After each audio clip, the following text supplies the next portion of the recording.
the reality is that, of course, Ukraine and Kiev have developed their own distinct identities from Moscow, the Muscovy Kingdom, and later on the Russian Empire. So if you go to eastern parts of Ukraine, especially mga malapit sa borders ng Russia, a lot of them are Russian speaking and consider themselves as Russian. That is true.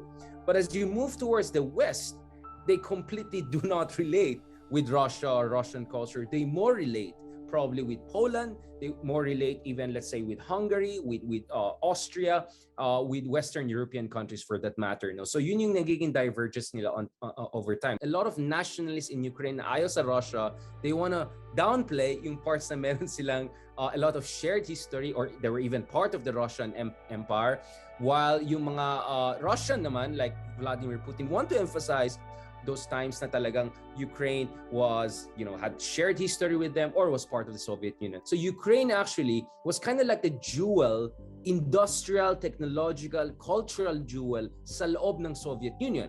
Now, from the perspective of Putin, for instance, and Russian nationalists, Soviet Union was the successor to Russian Tsardom.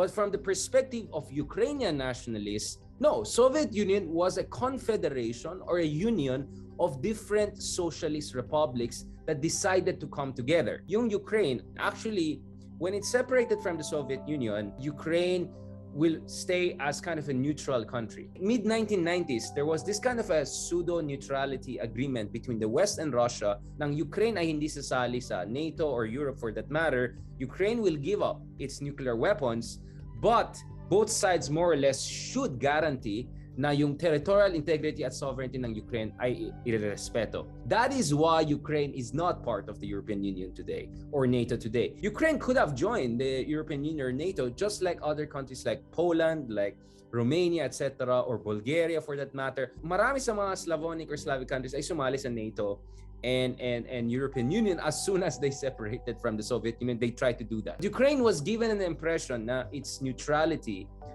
somehow will be respected by both sides. They felt so safe that they gave up their nuclear weapons. But the problem is this: over time, Russia tried to influence Ukraine through the Russian-speaking minority who had very high representation dun sa parliament nila, right? And in fact, you had pro-Russian prime ministers or presidents, in fact, leaders in Ukraine. At the same time, you had many Ukrainians who felt, no, we should have done what Poland, what the Czechs, what Bulgarians did, we should have joined. Dapat sumali na tayo sa Europe and NATO. Bakit di natin nagawa? So there was a lot of tensions internally, and as a result of that, there were multiple civil unrest. So you had the Orange Revolution, so-called Orange Revolution, kung saan the more Western-leaning pro-democratic forces succeeded. And then you had the 2014 Maidan Revolution, kung saan tinanggal yung isang pro-Russian na leader who actually decided to veto an association members or associate partnership with the European Union as a kind of a prelude to join your European Union, no? But that's exactly what Russia doesn't want to happen, right? That is exactly what Putin in particular doesn't want to happen. Kaya nga noong 2014, nung natanggal yung pro-Russian leader ng Ukraine, anong ginawa ng Russia, no?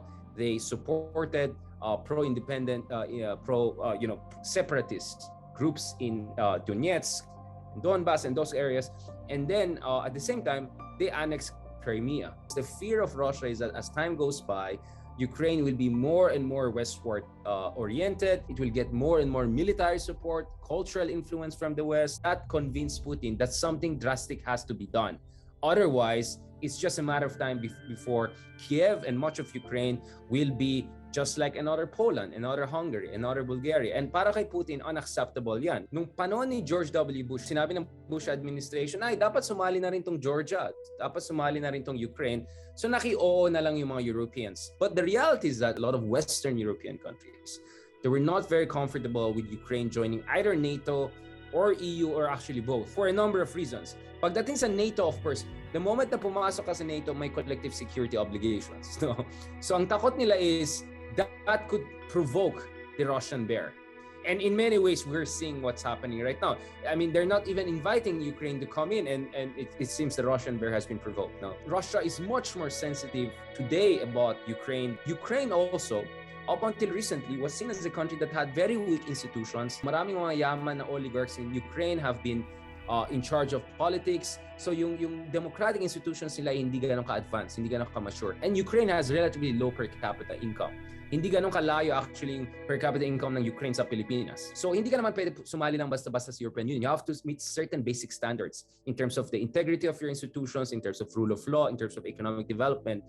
So one of the big problems for Ukraine was also decades of corruption, of internal fights, and also, of course, they say Russian interference, etc., has prevented Ukraine to meet some of those standards. But the problem is this: the more Zelensky and the Western-oriented Ukrainians wanted to join EU, the more Russia would put pressure, the more Russia would put threat. So the more yung mga Europeans sa NATO ay parang hindi tayo sure kung gusto natin pumasok ng Ukraine kasi we are gonna ask for trouble with the Russians. But ang sinasabi ni Zelensky, no, and the more Western-oriented leaders in Ukraine is that if you accept us, if you're willing to accept us, then you can help us to meet those standards.